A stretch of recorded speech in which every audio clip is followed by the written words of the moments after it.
सातारा जिल्हा परिषदेतील वादावरून विधान परिषदेमध्ये विरोधकही आक्रमक झाल्याचं पाहायला मिळालं।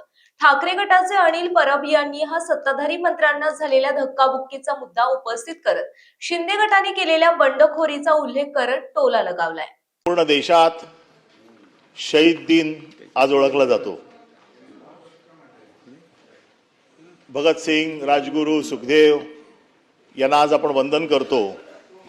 का तर त्यांनी या देशासाठी बलिदान दिलं। परंतु त्याच दिवशी आज महाराष्ट्राच्या राजकारणात कधीच न घडलेली गोष्ट, महाराष्ट्राच्या राजकारणात जे कधीच आम्ही बघितलं नाही ते आज आम्हाला बघायला मिळालेलं आहे।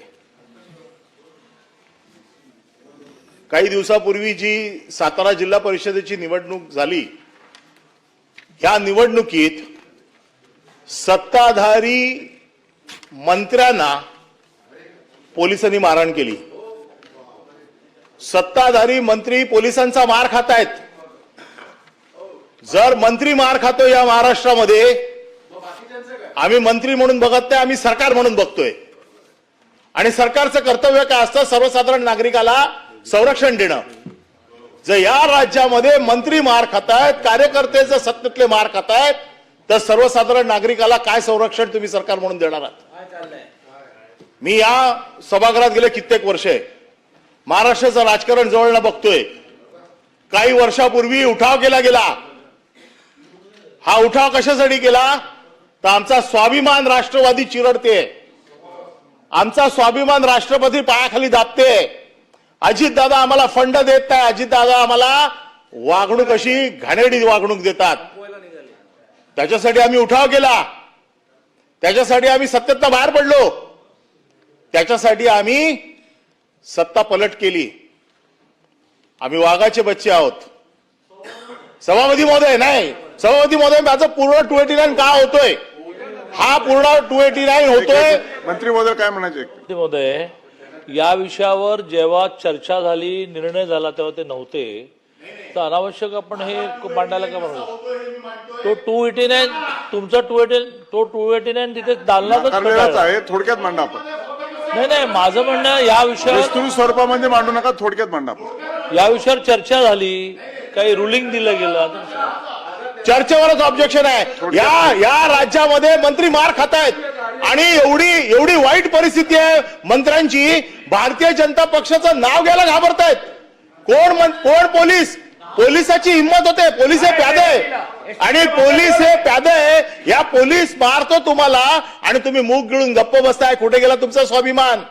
कुठे गेला तुमची बंडखोरी वृत्ती? आणि मला वाईट तर वाटतं, राष्ट्रवादीने देखील मार खाल्लाय। म्हणजे फक्त शिवसेनेनेच मार खाल्ला नाही, राष्ट्रवादीने मार खाल्लाय। जो तुम्ही निर्णय त्यावेळेला घेतला, तुम्ही दोघे बाहेर पडा सत्तेतना, मग कळेल। पण आज भारतीय जनता पक्ष तुम्हाला चिरडून काढतेय आणि तुम्ही भारतीय जनता पक्षाचं नाव घ्यायला देखील घाबरताय। मार खाताय मंत्र्यांचा, मंत्री मार खातोय। आणि जर मंत्री मार खात असेल आणि या सभागृहामध्ये आपल्याकडे संरक्षण मागत असेल, हे सभागृह मंत्र्यांनी संरक्षण मागायचंय का सर्वसाधारण आमदारांनी मागायचंय? आमदार पायऱ्यांवरती सरकारच्या विरोधात, मुख्यमंत्र्यांच्या विरोधात 289 कडे 289 का बोलतो?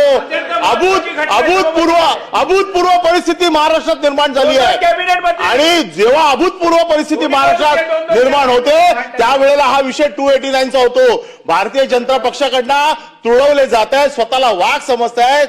हे वाघ आता गेले कुठे? शेपटी घालून बसलेले आहेत। कोणाची हिंमत होत नाही भारतीय जनता पक्षा। आणि दुसरा विषय असा आहे की विशेष बैठकीमध्ये या आसनावर ना माननीय उपसभापतींनी एका IPS अधिकाऱ्याला सस्पेंड करायचे निर्देश दिलेले आहेत। आताच काही दिवसापूर्वी खालच्या सभागृहामध्ये तालिका अध्यक्षांनी एका IAS ऑफिसरला सस्पेंड केलं आणि नंतर नामुष्किरीने त्या IAS ऑफिसरला परत घेतलं।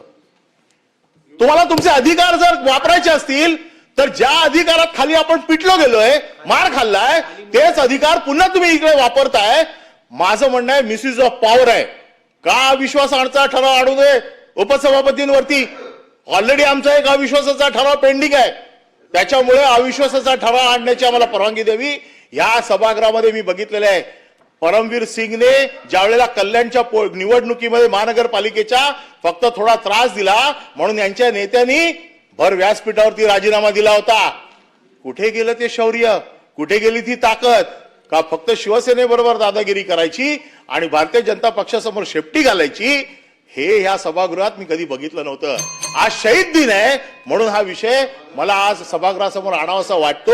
आणि 289 अरे शहीद व्हायचा दिवस आहे. आज जर तुम्ही राजीनामा दिलात आणि सत्तेतनं बाहेर पडलेत, तुमची सत्ता जर तुम्ही लाथ मारून जर बाहेर पडले तर आम्ही तुम्हाला भगतसिंगाच्या जागी बघू की तुमची देखील ताकद आहे सत्ता सोडण्याची. अरे काय हिंमत आहे तुमची सत्ता सोडण्याची? आज दाखवण्याची ताकद दोन्ही राष्ट्रवादी जागे राजे मार खातात.